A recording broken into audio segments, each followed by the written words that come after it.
seksual yang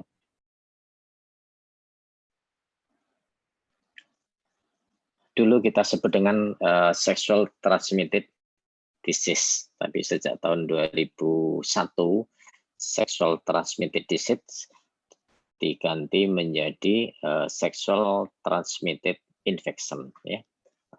Dititik beratkan pada peran mikroorganisme yang menyerang atau mengenai organ seksual, baik organ seksual eksternal maupun organ seksual internal, ya.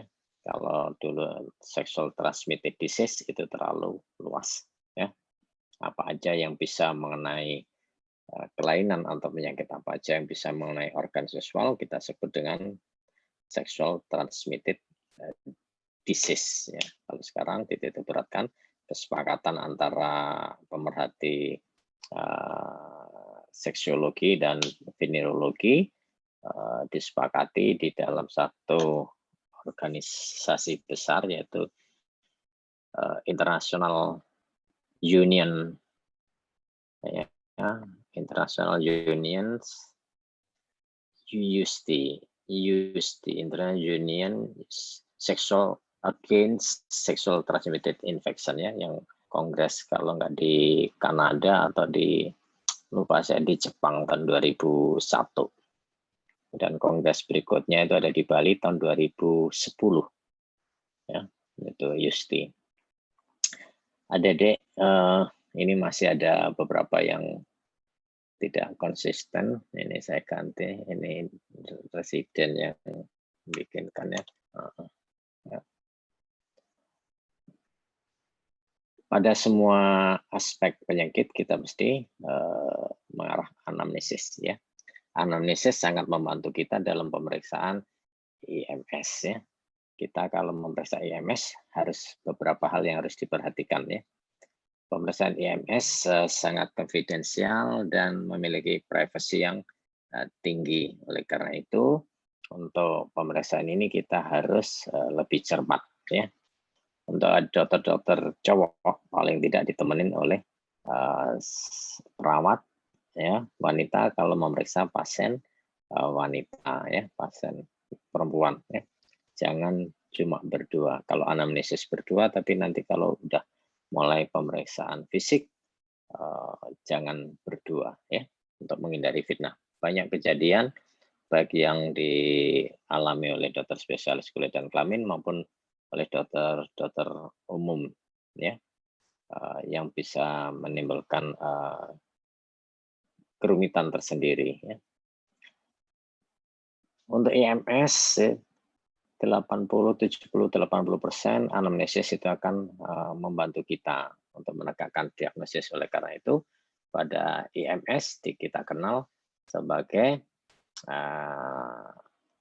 upaya untuk mempermudah menegakkan diagnosis, yaitu dengan pendekatan sindrom, ya. Pendekatan sindrom inilah sebagai basis kita untuk melakukan manajemen pada infeksi menular seksual. Keluhan utama saat datang, keadaan umum. Ada beberapa infeksi menular seksual disertai dengan gangguan konstitusional atau kelainan sistemik, demam, malaise, dan sebagainya. Herpes genitalis, Bartholinitis, ya, sifilis sekunder, ya, itu seringkali disertai kelainan sistemik. Kemudian uretritis gonore komplikata, kemudian gonore disseminata itu juga disertai kelainan sistemik. Kemudian yang paling penting adalah sexual behavior atau riwayat seksual atau perilaku seksual. Itu harus kita tanyakan, ya.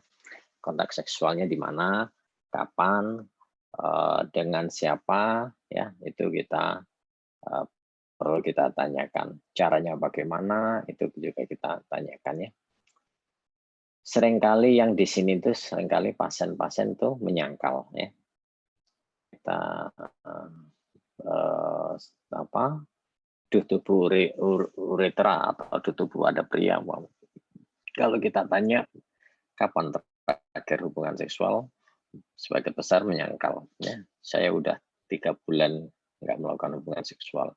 Dok, saya hubungan seksual sama orang lain udah setahun yang lalu. Ya, padahal kita tahu bahwa duh tubuh yang bentuknya purulen, ya, duh tubuh purulen itu sebagian besar disebabkan oleh karena uretritis gonore. Masa inkubasi uretritis gonore adalah 2-8 hari. Ya.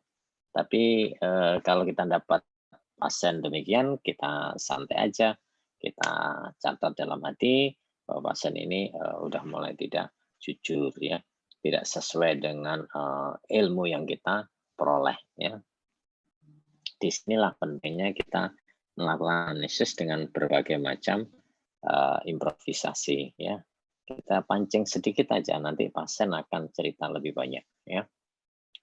Perlu diingat juga pada pemeriksaan IMS, ya, kalau pasangan seksualnya ikut sama-sama, kita juga mesti lebih bijak, ya. Pada beberapa kasus yang saya alami, kalau kita menjelaskan bahwa pasien ini adalah mengidap sifilis umpamanya, ya, suami mengidap sifilis atau istri mengidap sifilis, padahal mereka menyangkal bahwa pernah melakukan hubungan seksual ekstramarital, ya, di luar pasangan yang lain, itu seringkali kita jumpai, ya. Oleh karena itu kalau menemukan ini kita mesti bijak, ya. Oh ya Bapak, oh ya Ibu, kita coba kita cek pasangan seksualnya, ya. Kalau kita temukan serologi tes for sifilis reaktif pada salah satu pihak, kita rekomendasikan pihak yang lain kita periksa, ya. Tidak jarang, ya meskipun tidak sering, beberapa kali pasien dan pasangannya bertengkar di tempat praktek, ya. Bahkan ada yang berujung sampai gugatan cerai, ya. Beberapa waktu yang lalu saya mengalami pasien demikian, ya. Suami menyangkal, istri juga menyangkal, bertengkar di tempat praktek, tidak berapa lama terus pasien cerita, ya, karena biasanya memang saya beri kontak person, ya, kontak person klinik dan sebagainya, atau kontak person saya pribadi kalau untuk pasien-pasien IMS, karena kita memiliki kewajiban, ya, kewajiban untuk konfidensial. Untuk pasien-pasien ini biasanya kita beri kontak person pribadi, kontak person saya. Kalau untuk konsultasi teledermatologi atau telemedicine, kita beri kontak person nomor kliniknya. Kita harus bijak, ya. Kita harus bijak, kita tidak boleh menjudge satu sama lain, ya. Kemudian frekuensi dan jenis kontak seksual atau yang sering kita sebut dengan sexual behavior, perilaku seksual, ya.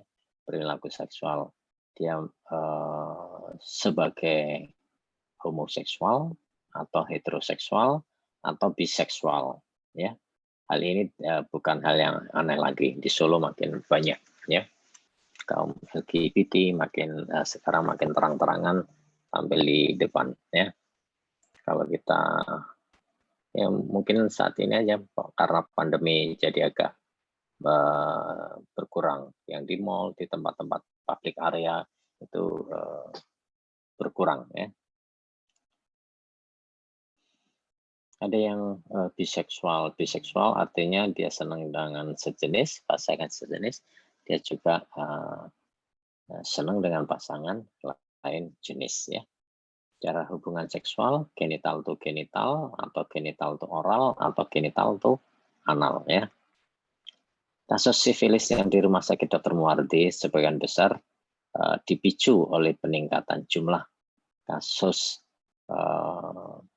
infeksi menular seksual pada kaum homoseksual atau pada kaum MSM, male sexual with male, ya. Tadinya sifilis sudah dijauh dari 5 besar penyakit, tapi sekarang udah mulai trennya udah mulai naik lagi ya. Kemudian riwayat penyakit dahulu yang berhubungan dengan infeksi menular seksual atau riwayat keluarga ya. Nanti pada herpes genitalis, pada sifilis ya.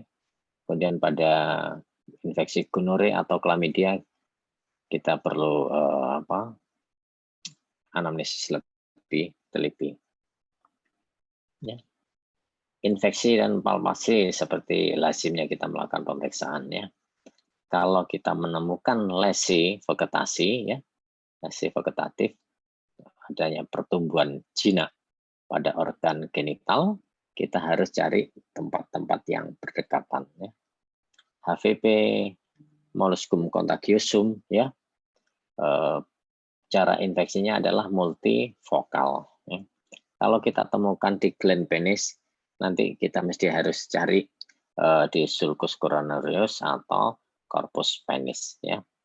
Demikian juga kalau kita temukan ada di labium majus ya, kita perlu cari ke labium minus ya. Bahkan nanti pada saat kita lakukan inspikulo, umpamanya apakah vagina juga udah terkena ya. Ini adalah beberapa pemeriksaan rutin pada pria ya. Untuk nanti yang praktek pribadi di fasilitas layanan primer, baik klinik pribadi maupun di pusat-pusat kesehatan masyarakat, ini bisa sangat membantu ya. Pendekatan sindrom itu sangat membantu. Ada di fasilitas pusat kesehatan masyarakat beberapa laboratorium sederhana plus ya, laboratorium sederhana plus bisa memeriksakan tubuh, bisa memeriksakan serologis tes for sifilis ya, menggunakan rapid test sifilis, itu sudah tersedia di beberapa puskesmas di kota-kota sedang maupun kota besar ya. Apalagi saat ini KIA, Kesehatan Ibu dan Anak, sudah ditunjang oleh 3-0 ya. 0 kasus baru HIV, 0 kasus baru sifilis, dan 0 kasus hepatitis B pada ibu hamil. Ini adalah beberapa area yang kita lakukan kalau kita melakukan pemeriksaan rutin pada infeksi menular seksual pada pria. Ya. Pada wanita juga demikian. Kalau kita nyari chlamydia atau chlamydia atau gonore ya, itu lokasi ini sangat penting sekali ya. Kita tahu bahwa chlamydia dan gonore lebih senang mengenai epitel kuboid atau epitel kolumner ya. Oleh karena itu kalau kita cari spesimen gonore atau chlamydia tidak di daerah vagina ya. Karena kita tahu bahwa vagina adalah epitelnya adalah squamous kompleks ya. Nah, kita mesti harus cari tahu di ostium cervix ya. Kita harus cotton bud atau lidi button ya. Kita arahkan pada orificium uteri, baru kita putar ya 360 derajat. Beberapa saat kita putar, kemudian kita taruh di objek gelas. Ya. Apakah di vagina tidak memungkinkan ada infeksi gonore? Bisa, ya. Kalau yang terkena adalah pada anak-anak atau remaja putri, di mana epitel vagina pada anak-anak dan remaja putri masih belum matang. Ya. Ini sebagai catatan, nanti kalau ada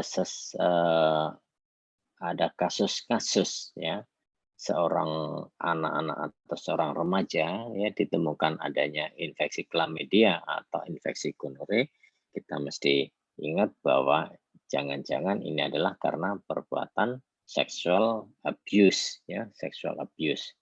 Kalau pada saat pemeriksaan sekret vagina ya, nanti kalau ada sexual abuse, biasanya ada kekerasan seksual pada anak-anak dan remaja, anak-anak perempuan dan remaja Putri, ya kita mesti juga cek security daerah gitu. Uretra juga epitelnya adalah kuboid atau kolumner ya, sehingga kita kalau mencari infeksi Neisseria dan Chlamydia adalah di daerah tersebut ya. Kalau daerah vagina kita jumpai adalah untuk kasus-kasus Candida, kasus bakterial vaginosis, atau kasus pada trichomoniasis ya. Ini bisa dibaca nanti kalau di kepanitiaan klinik di Rumah Sakit Dr. Muarti paling tidak bisa pernah melakukan pemeriksaan ini ya. Ini manfaatnya banyak sekali ya. Kalau nanti ada yang interest di infeksi menular seksual atau di venereologi, ya ini sangat membantu kita. Kalau kita nanti membuat laboratorium sederhana di tempat praktek kita atau merintis laboratorium sederhana di puskesmas. Ya, ini epidemiologinya ini out of date ya. Nanti belum diperbaiki, belum di refresh. Saat ini HPV menduduki peringkat pertama ya dari seluruh kunjungan yang ada di Rumah Sakit Dr. Muarti ya, HPV.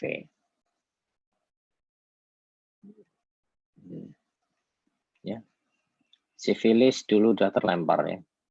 Tapi sekarang udah merangkai di 5 besar lagi ya. Di Rumah Sakit Dr. Muarti kunjungan paling banyak di klinik IMS adalah genital ward ya, baik genital ward maupun anogenital ya.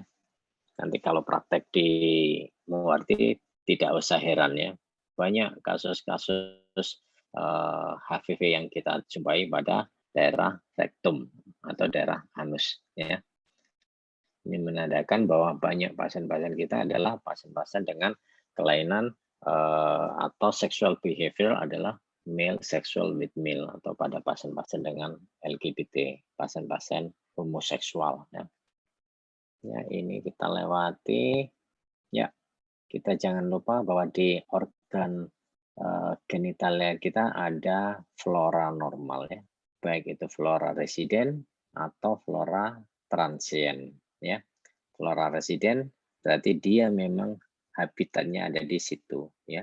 Selama ini dia tidak apatogen ya, komensal. Pada keadaan-keadaan tertentu dia akan berubah sifat menjadi patogen ya. Kalau yang residen dia numpang lewat di situ ya.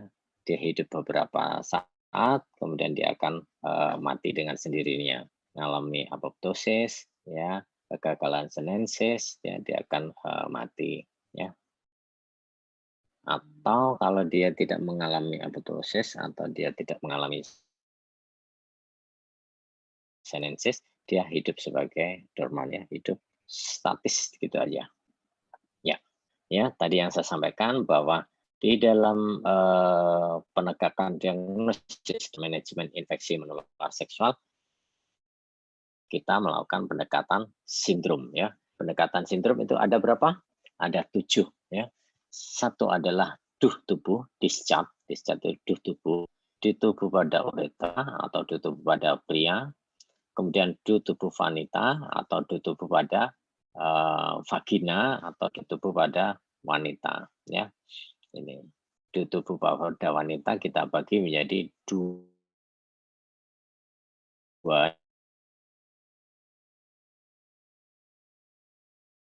yaitu duh dari seks. Jadi nanti kalau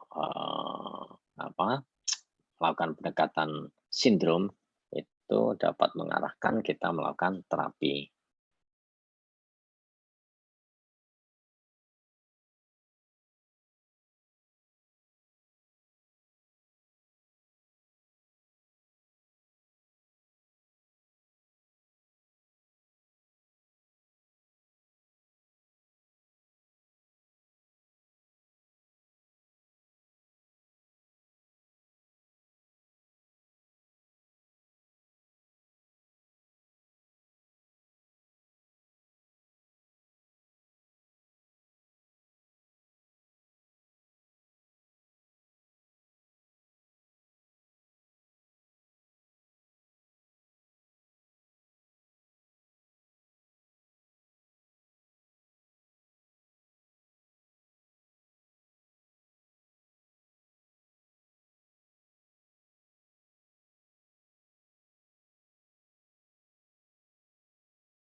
Halo, assalamualaikum. Udah bisa lagi ya? Bisa dokter? Oke. Ya, jadi pendekatan sindrom yang berikutnya adalah ulkus genital, yang ketiga, yang keempat adalah vegetasi genital, yang kelima adalah nyeri perut.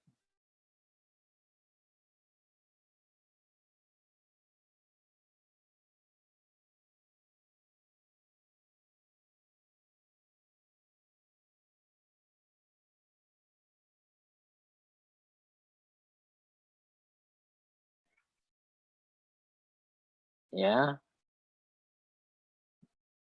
share screen-nya kok gagal lagi ya.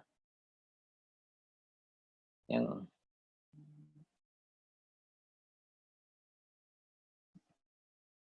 ya, ulkus ya, ulkus nanti kita belajar cuma 2 aja ya, sifilis dan herpes genitalis. Ulkus molar, kenkroid maupun LGV itu udah jarang kita jumpai ya. Herpes genitalis kita harus paham betul, sifilis juga kita harus paham, jenis sifilis, klasifikasi sifilis, dan terapinya sifilis ya. Discharge uretra paling banyak adalah gonore dan chlamydia, mudah dikenalin ya. Gonore tubuhnya purulen, kalau chlamydia mukoid ya. Uretritis gonore ya. Ini adalah sering kita jumpai, yang sering pasien berobat ke tempat kita ya. Biasanya kalau udah berobat ke tempat kita, pasien udah melakukan swaklola. Swaklola artinya dia pasien udah melakukan terapi sendiri sebelum dia berangkat ke tempat kita ya. Tadi yang saya sampaikan pada awal ya, gonore adalah discharge-nya adalah purulen, sangat purulen ya. Sudah dia mesti datang dengan keluhan, "Dok, saya kencing saya bernanah," ya. Kalau udah begitu, kita pikirkan pertama adalah uretritis gonore, infeksi gonore ya. Ini yang sering menyebabkan seseorang, memaksa seseorang untuk berobat kepada dokter ya. Beda dengan chlamydia. Chlamydia tubuhnya adalah mukoid ya, mukoid. Kadang pasien mengeluh, "Dok, tiba-tiba di celana kita kok ada flek ya, flek kadang kekuningan ya," gitu ya. Tapi dia nggak cerita bahwa setiap saat keluar tubuh. Pada gonore lebih sering setiap saat. Nyerinya juga setiap saat ya. Dan yang disurianya juga setiap saat.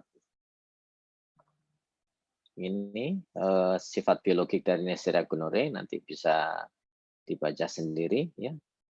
Pada pemeriksaan basah kita jumpai adanya Diplococcus ya, kokus yang berpasangan berbentuk bulat-bulat kayak biji kopi, pada pengencetan berwarna gram negatif ya. Patogenesis dia nanti bisa sistemik ya, dengan proses endositosis dia akan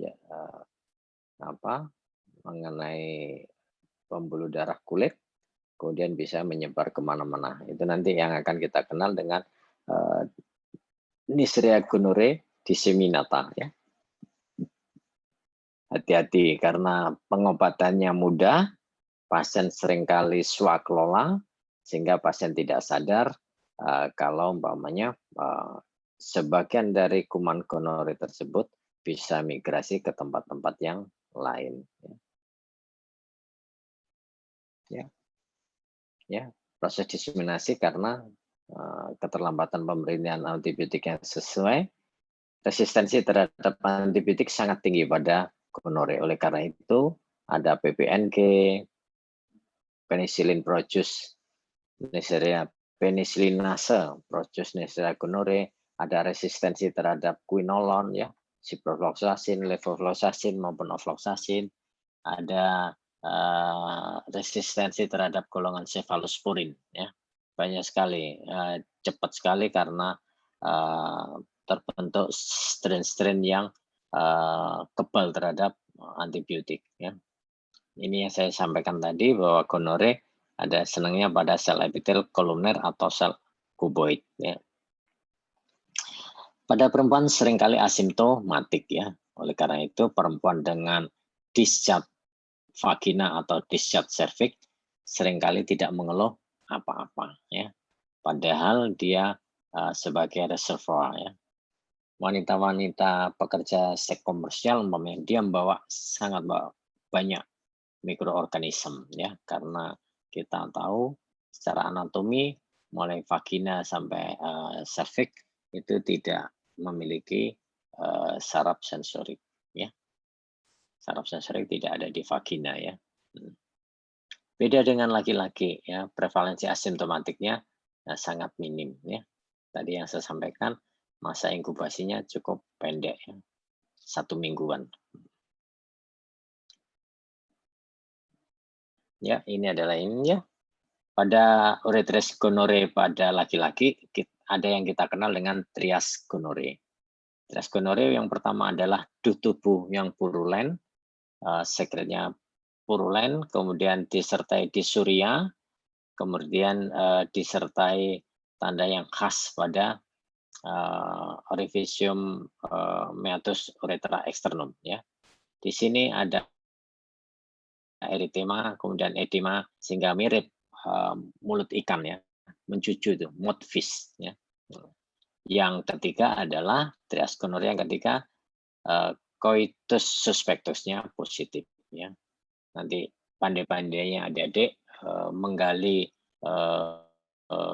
anamnesis pada pasien-pasien dengan infeksi menular seksual. Sebagian besar nanti menyangkal, oh saya enggak dok, saya enggak punya enggak melakukan hubungan seksual dengan orang lain. Terus tidak berapa lama dia ralat. Oh ya sih dok, saya pernah itu setahun yang lalu atau 8 bulan yang lalu ya. Pasien dengan ini seringkali denied ya. Dan yang ini kalau pada pasien dengan MSM ya, kita cari di daerah mukosa rektum ya. Kemudian ini adalah akibat atau penyebaran ascendant dari gonore akan menyebabkan pelvic inflammatory disease ya, nyeri perut bagian bawah. Ini seringkali ke dokter obgyn dulu, ke dokter obstetri dan ginekologi ya, jarang ke dokter kulit. Dokter kulit pada konsultasi baru menyarankan, oh jangan-jangan ini kena chlamydia atau gonore, efek dari gonore atau efek dari chlamydia yang penyebab paling banyak dari infeksi menular seksual pada PID adalah chlamydia dan gonore. Ya, komplikasinya bisa abses tuba, KET, infertilitas, ya, nyeri pelvic kronik, PID, Fitzgerald-Curtis syndrome, ya, ada perihepatitis, kemudian duh tubuh vagina atau cervix, itu adalah penyebaran sangat ascendant. Adik-adik kalau masuk obstetri ya kan obgyn nanti setiap kali bayi baru lahir mesti diberi salep mata atau tetes mata ya, itu untuk mencegah terjadinya optalmia neonatorum yang disebabkan oleh gonore atau juga bisa disebabkan oleh chlamydia ya. Infertilitas pada ibu pada seorang wanita, terutama pada ibu hamil ya, ibu hamil dengan gonore ya, kita sebut dengan one child sterility ya. Dia bisa melahirkan secara pervaginam anak yang pertama ya, tapi anak selanjutnya dia mengalami steril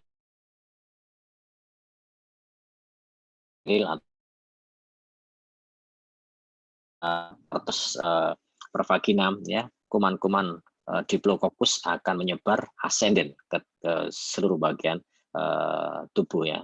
Yang pertama adalah daerah tuba, kemudian ovarium, dan selanjutnya kemana-mana ya. Kalau tuba dan ovarium udah kena, tuba akan mengalami fibrosis ya, ovarium juga demikian ya. Kalau udah diinvasi oleh Neisseria gonorrhoeae, dia mengalami atrofi, sel-sel ovum tidak sempat untuk melakukan ovulasi ya.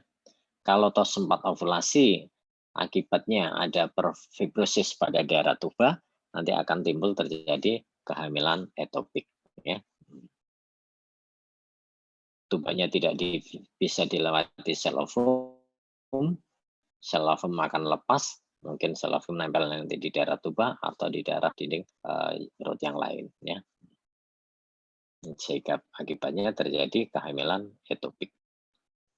Ini adalah gonorrhea disseminata ya. Meskipun kecil, 0,5-3%, kita perlu pertimbangkan ya. Kalau ada riwayat gonorrhea, dia tidak sembuh-sembuh, mengalami nyeri sendi, mengalami kelainan kulit, ya, kita pikirkan gonorrhea disseminata. Ya, pemeriksaan ini bisa kita baca, komplikasinya tadi sudah saya sampaikan, ya. Bagaimana manajemen terapi? Jangan lupa setiap pasien gonorrhea kita perlakukan terdapat koinfeksi dengan chlamydia ya, terdapat koinfeksi dengan chlamydia. Oleh karena itu pada gonorrhea mesti kita tambahkan terapi anti chlamydia ya. Apalagi kalau ada riwayat ya hubungan seksualnya dengan pekerja seks komersial ya. Ini adalah mutlak harus kita tambahkan ya. Kita tahu bahwa pekerja seks komersial itu sebagai reservoir atau carrier pembawa berbagai macam mikroorganisme. Pengobatannya sangat mudah sekali, mudah dan murah. Oleh karena itu seringkali pasien-pasien dengan gonorrhea dia tidak pernah kapok ya. Seringkali mengulang-ulang. Coba perhatikan ya. Tanpa komplikasi uretritis gonorrhea akut ya. Kita beri cuma dosis tunggal 1 aja. Ciprofloxacin 1 tablet aja.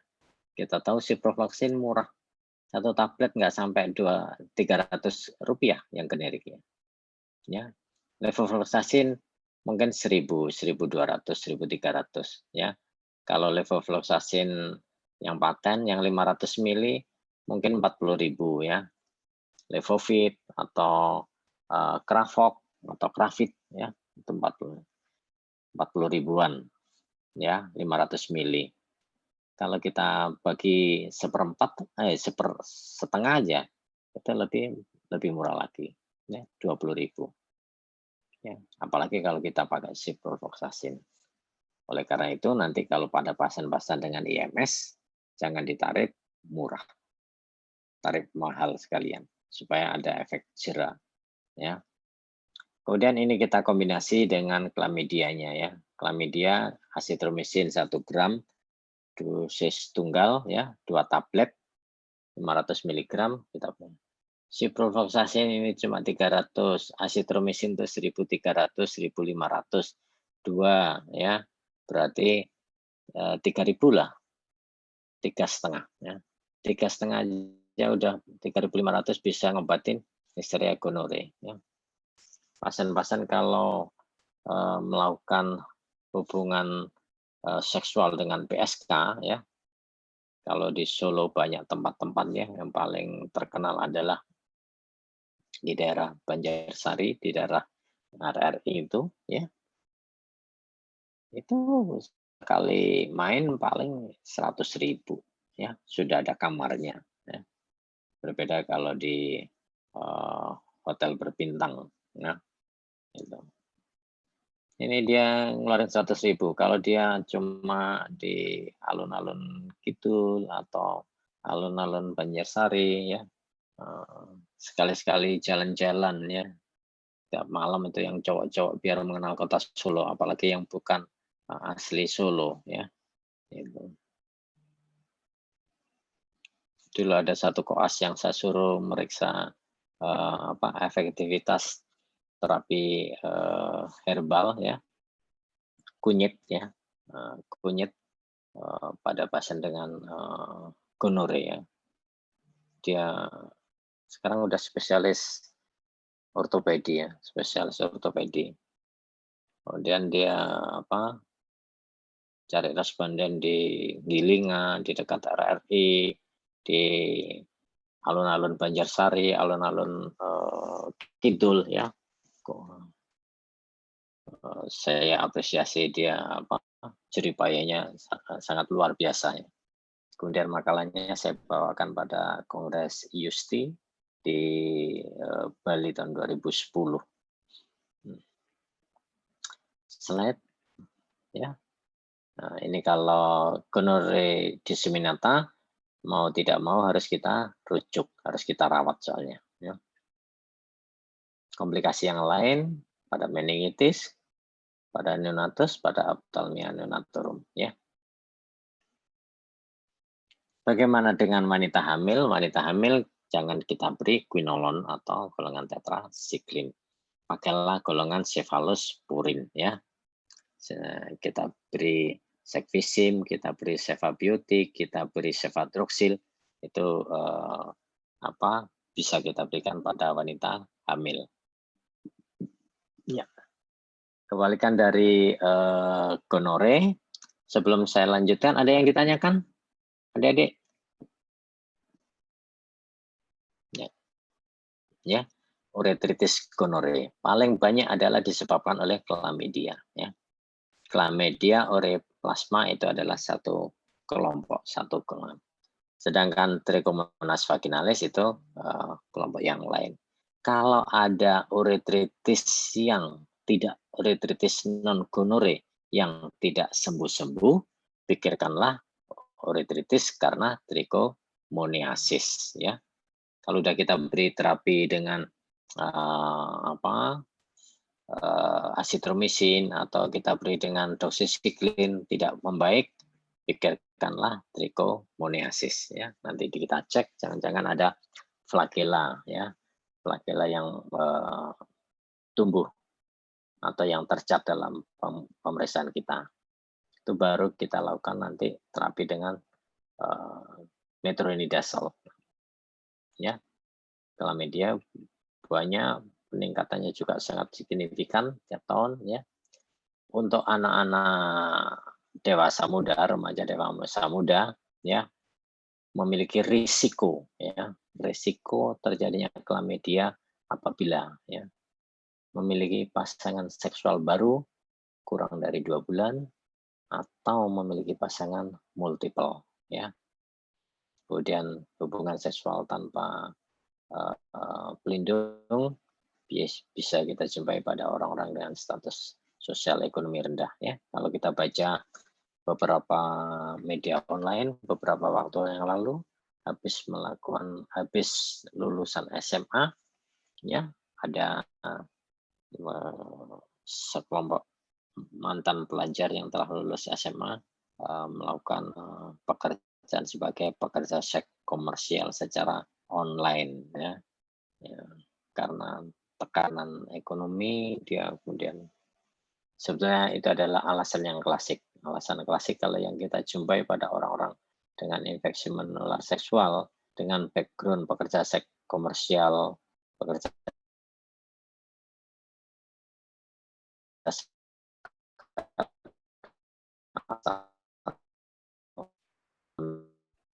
ya, tadi chlamydia saya sudah sampaikan ya. Duh tubuhnya adalah mukoid ya. Duh tubuhnya adalah ya, seperti gel ya.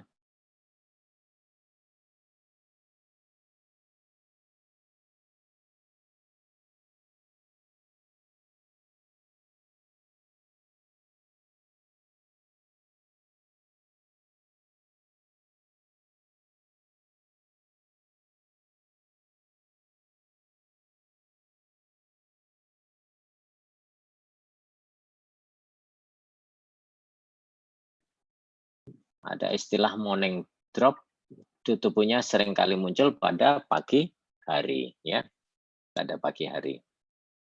Berbeda dengan gonore, gonore setiap saat, tubuhnya akan muncul pada setiap saat.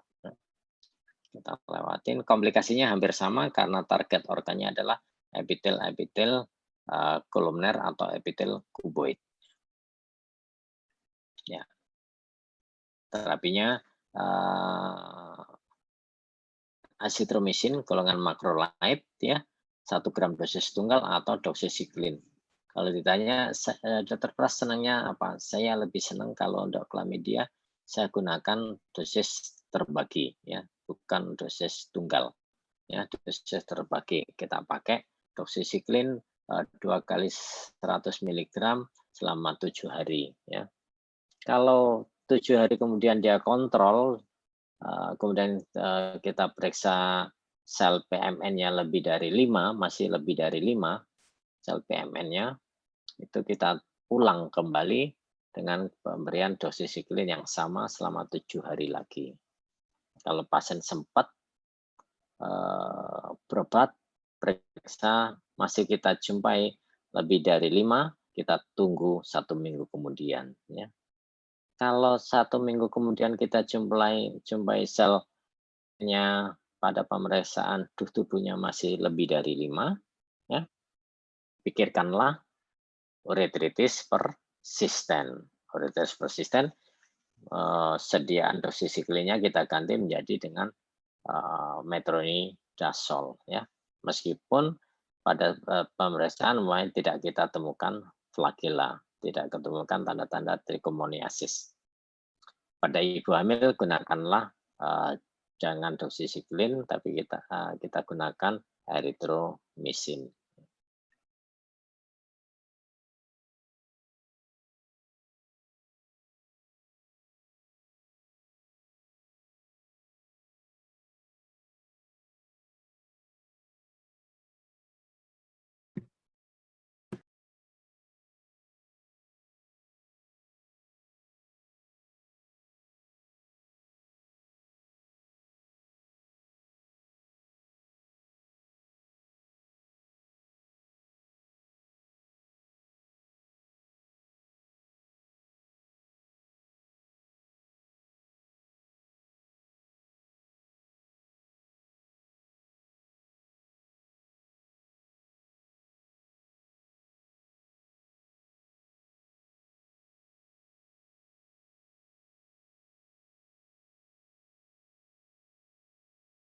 Mohon izin dokter, sepertinya masih termute dokter, suaranya dokter. Oh ya, termute ya, oke.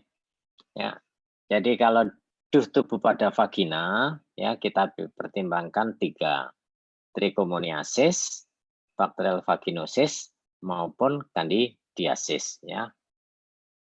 Kalau candidiasis tidak muncul di permukaan, ya, dia akan lepas dari tubuh kita kalau kita lakukan manipulasi, ya, kita garuk dan sebagainya, nanti akan muncul itu. Kalau trichomoniasis dia akan nempel setiap saat. Pasien akan mengeluh, dok saya seringkali gonta-ganti panty liner, saya seringkali gonta-ganti celana dalam. Pikirkanlah itu adalah tubuhnya masif. Kalau tubuhnya masif, kita pikirkan trichomoniasis.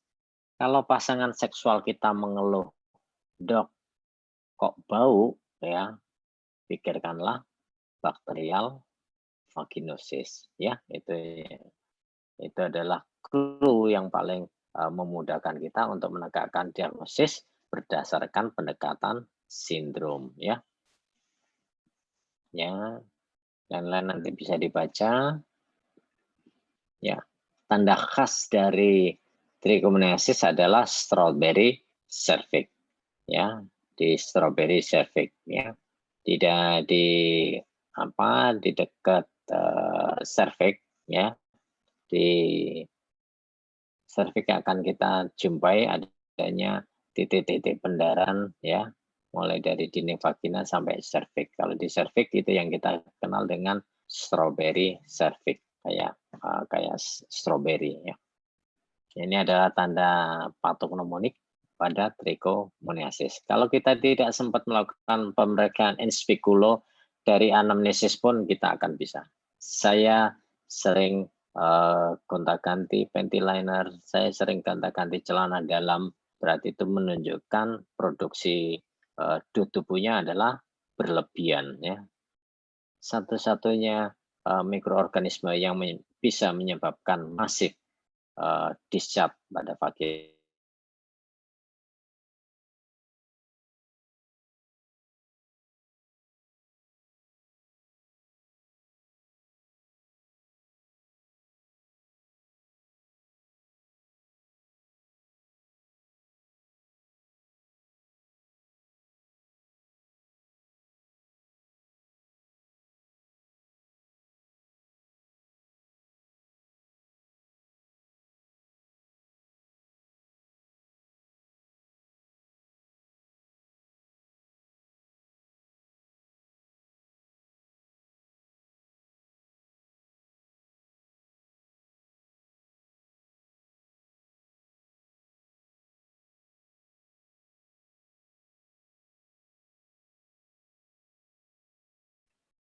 Ya, terapinya adalah metronidazol. Karena metronidazol memiliki efek pada GIT, hati-hati kalau memberikan dosis tunggal 2000 mg, ya. Saya lebih senang menggunakan metronidazol dengan dosis terbagi selama 7 hari, ya. Jangan lupa untuk semua kasus-kasus EMS kita mesti melakukan ABCD. ABCD, A itulah abstinensia, B-nya itu adalah be faithful, ya, setia satu pasangan, ya. Kemudian C adalah gunakan kondom. C, kondom apabila tidak bisa melakukan abstinensia. D adalah drug avoid, ya, hindari penggunaan obat-obatan, terutama obat-obatan narkoba maupun obat-obatan psikostimulan yang lain, ya. Jadi vaginosis bakterial yang saya sampaikan tadi bahwa DO tubuhnya abu-abu, yang paling sering mengeluh adalah pasangan seksual kita, ya. Pasangan seksual kita seringkali mengeluh, "Dok, istri saya sekarang kok jadi bau, ya." Terus kemudian, "Dok, pacar saya bau." Atau biasanya antar wanita, ya, teman sebangku, teman satu kantor, itu yang akan merasakan ada apa, bau pada teman kerjanya, ya. Yang punya malah seringkali tidak merasakan bau, ya. Slide berikut, ya. Ini karena gangguan apa? Gangguan homeostasis, ya, lingkungan mikroenvironmental di daerah organ genitalia, ya. Ini faktor risiko. Ini kriteria AMSEL kita temukan 3 dari 4 kriteria, ya. Kalau kita punya pH lakmus, ya, kertas lakmus, kita lakukan, oh kalau pH-nya lebih dari 4,5, kita cocokkan dengan petunjuk yang ada di kertas lakmus, kita perlu pikirkan bacterial vaginosis. Kalau tes WIB gampang, ya, sekret kita tetesi dengan KUH 10%, kemudian nanti akan keluar bau amis, ya. Ya. Kalau kita nggak punya mikroskop, ya, kita susah mencari clue cell, ya. Terapinya sama, terapinya yaitu dengan metronidazol, ya. Untuk kasus-kasus tertentu kita bisa gunakan dengan clindamycin, ya. Metronidazol bukan kontraindikasi pada wanita hamil. Kalau pada wanita hamil kita jumpai adanya bacterial vaginosis, dosisnya kita kurangi, ya. Dosisnya kita kurangi. Ya, tidak 2 kali 500 tapi 3 kali 250, ya. Prognosisnya adalah baik, ya. Ini yang harus perlu dipahami, topik berikutnya yaitu sifilis ya. Sifilis ini harus kita pahami. Sifilis itu kita bagi dua, stadium menular dan stadium tidak menular. Stadium menular itu adalah sifilis stadium 1, kemudian sifilis stadium 2, dan sifilis laten dini. Ya. Stadium yang tidak menular adalah sifilis laten lanjut dan sifilis tersier. Ya. Sifilis stadium menular pengobatannya sama, yaitu penisilin, pensatin-penisilin sekali. Kalau stadium yang laten, kita beri 3 kali. Seminggu sekali kita beri selama 3 minggu berturut-turut. Ya. Ini adalah 3 yang di atas adalah sifilis stadium menular. Ya. Kalau yang 2 di bawah ini adalah sifilis tidak menular. Ya. Ini yang sering kali kita temukan ya. Pasien-pasien dengan sifilis stadium laten lanjut ya, terutama nanti pada TKI kalau adik-adik diberi konsulan ya, tahu-tahu serologik tesnya reaktif ya, mereka tidak sadar kalau mereka membawa kuman Treponema pallidum. Ya. Sifilis primer kita kenal dengan ulcus durum ya. Ciri ulcus durum adalah lesinya biasanya soliter, tunggal ya. Tidak ada tanda-tanda peradangan. Tidak ada tanda-tanda peradangan. Ditekan tidak nyeri, tidak ada pus, tidak ada discharge ya. Sama seperti kulit normal ya. Ada permukaannya induratif ya, menggaung ya. Ini dalam 2-3 minggu akan sembuh sendiri, tapi pasien akan berkembang menjadi sifilis stadium 2 ya. Sifilis stadium 2 itulah yang kita sebut dengan the great imitator disease ya, mirip penyakit yang lain ya. Ya, ada gejala prodromal seperti yang saya sampaikan tadi ya. Mirip penyakit yang lain, mirip alopecia, mirip erupsi acneiform, mirip lichen simplex ya, mirip psoriasis, mirip dermatitis atopik, mirip pemphigus, bisa macam-macam. Oleh karena itu kita sebut the great imitator disease ya, mirip. Tapi sekarang the great imitator disease kalah dengan COVID-19 ya. 19 kita sebut dengan 1,000 faces disease, ya, penyakit 1000 wajah. Bisa mirip DBD, bisa mirip penyakit kulit, bisa mirip penyakit saraf, bisa mirip penyakit HIV, itu adalah COVID-19 ya. 1,000 faces disease. Ini sifilis laten dini tanpa gejala tapi serologik tesnya reaktif. Ya. Granuloma jarang kita jumpai ini ya. Yang sering kita jumpai adalah sifilis stadium 1 atau sampai laten dini ya. Ini sifilis komplikasi sifilis ya, saddle nose karena obliteran absorpsi obliteran ya. Kemudian kita panduannya adalah kita lakukan tes serologik dengan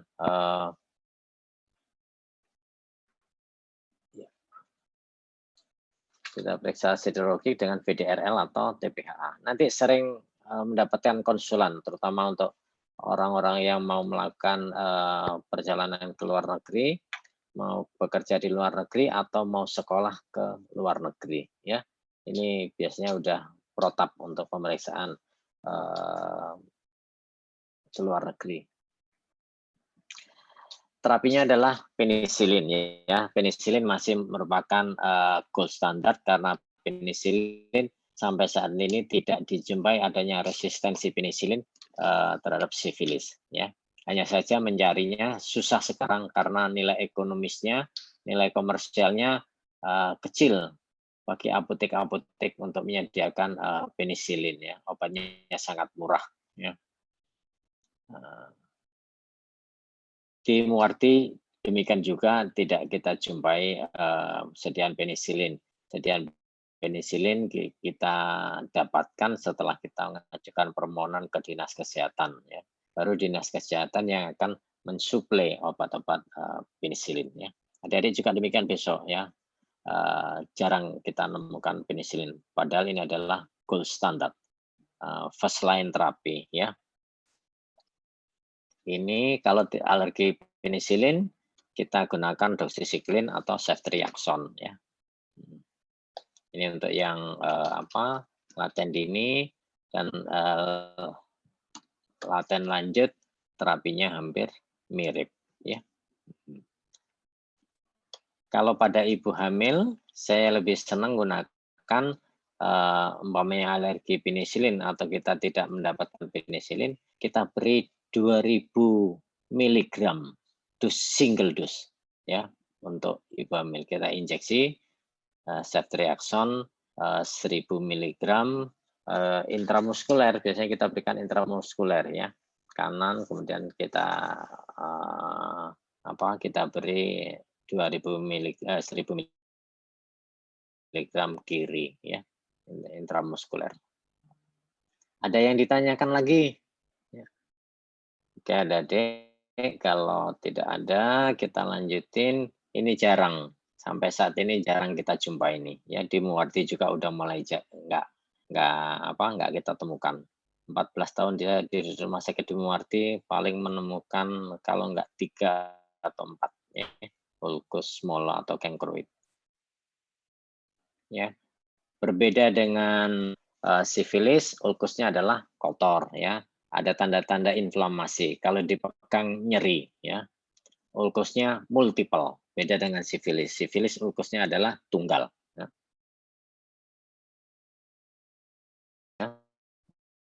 Beda dengan sifilis, ya. Ada pus, ada discharge, ya. Tanda inflamasinya jelas. Dipegang dia akan nyeri, ya.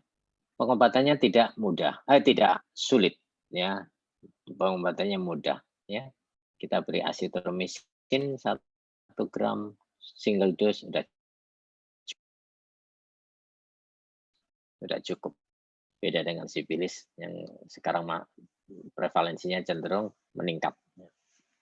Ini adalah perbedaan secara sistematik antara ulkus mola dan ulkus durum, ya. Ulkus mola.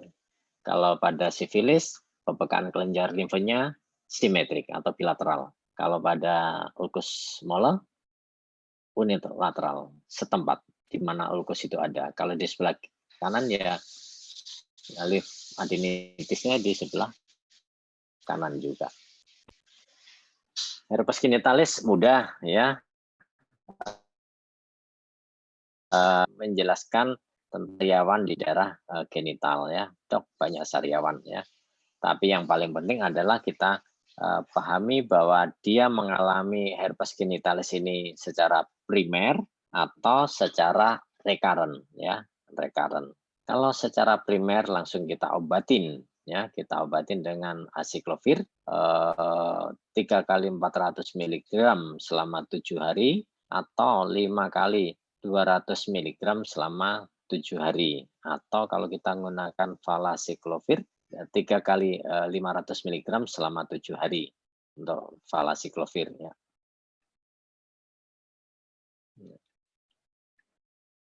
Gampang itunya, ya. Sariawan seperti kita tahu bahwa UKK-nya adalah vesikel yang berkelompok di atas dasar yang eritem, dan vesikelnya mudah pecah, mudah erosi, ya, karena itunya tipis sekali, ya. Ini teorinya terlalu banyak teori, nanti dibaca sendiri, ya. Pengobatannya mudah, ya. Dan jangan diabaikan bahwa herpes genitalis ini bisa diseminata, ya, bisa perjalanan sistemik. Oleh karena itu segera kita temukan pasien dengan herpes genitalis primer, kita langsung terapi dengan aciclovir, ya, aciclovir. Meskipun kita tahu bahwa aciclovir itu absorpsinya adalah rendah, ya, biasanya inisial itu harus kita berikan setidak-tidaknya 72 jam setelah muncul lesi, ya. Baru kita berikan asiklovir. Kalau lebih dari 72 jam, efektivitas dan efikasinya mulai menurun. Tapi itu tidak apa-apa kita berikan asiklovir, itu jauh lebih baik daripada kalau tanpa kita berikan asiklovir. Apalagi untuk pasien-pasien dengan imunokompromis atau pasien-pasien dengan kronisitas penyakit komorbid yang lain, ya. Ini terapinya. Kalau herpes genitalis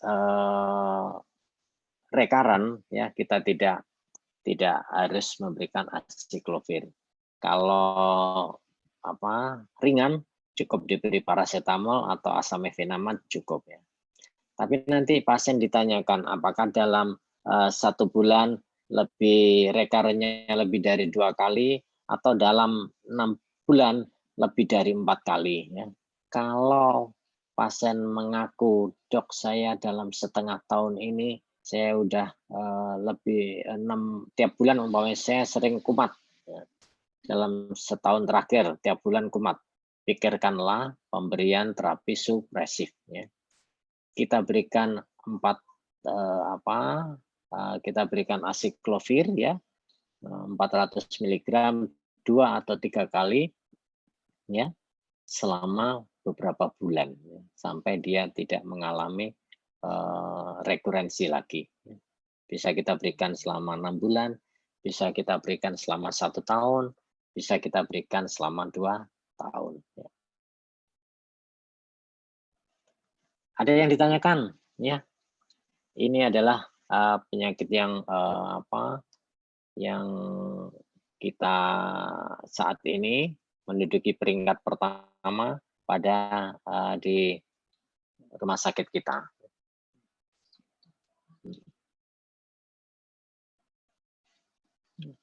Di rumah sakit kita ini start close kok ini. Di rumah sakit kita menduduki peringkat pertama, ya.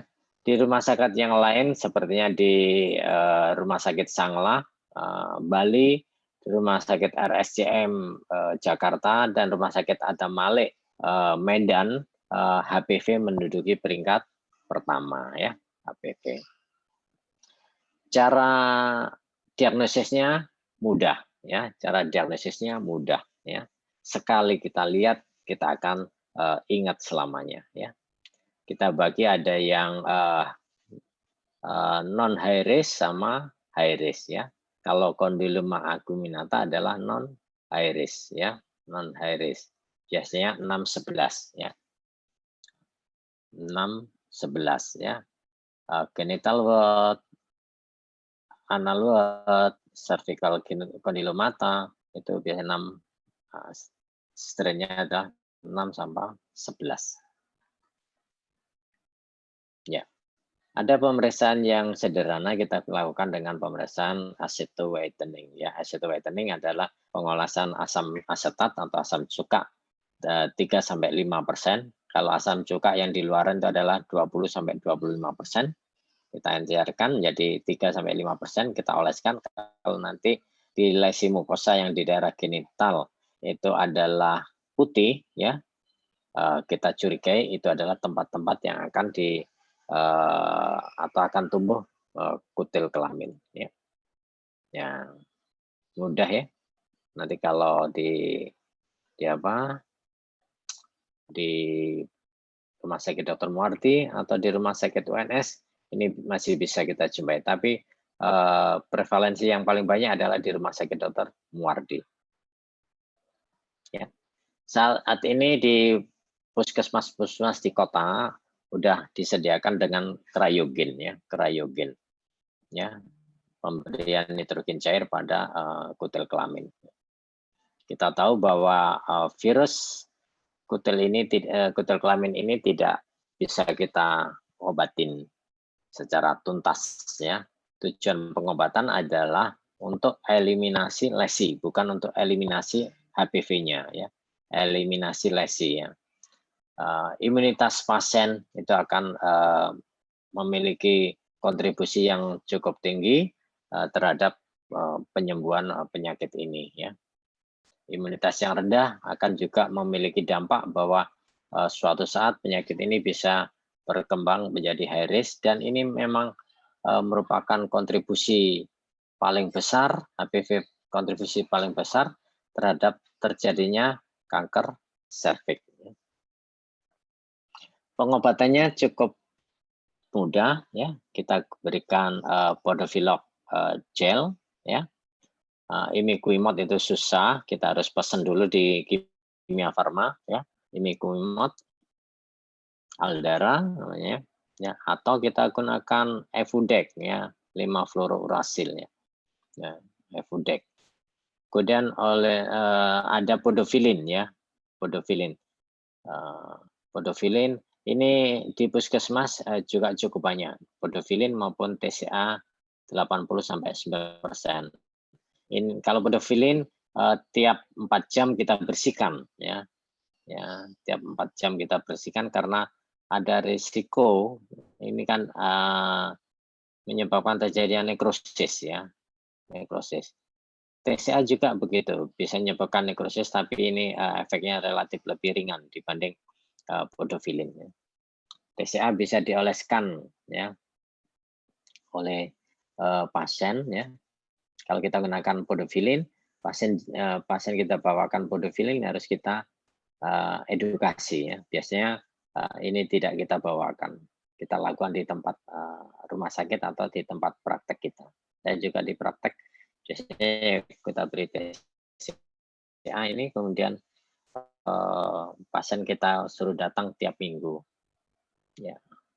Terapi bedah yang sering kita gunakan adalah Crayokin ya. Kalau nanti di Muardi ada Crayokin. Bedah listrik seringkali kita hindarin ya. Kita untuk safety kita, karena apa? Karena asap yang ditimbulkan bisa membawa material HPV ya. Bedah listrik juga akan menyebabkan terjadinya reaksi isomorfik. Reaksi isomorfik adalah reaksi munculnya lesi yang baru pada tempat-tempat yang kita lakukan elektrosurgery. Ya. Bedah eksisi sebaiknya dihindarin ya, meskipun bisa dilakukan, tapi sebaiknya kita hindarin ya. Lebih banyak mudaratnya, lebih banyak kerugiannya daripada benefitnya.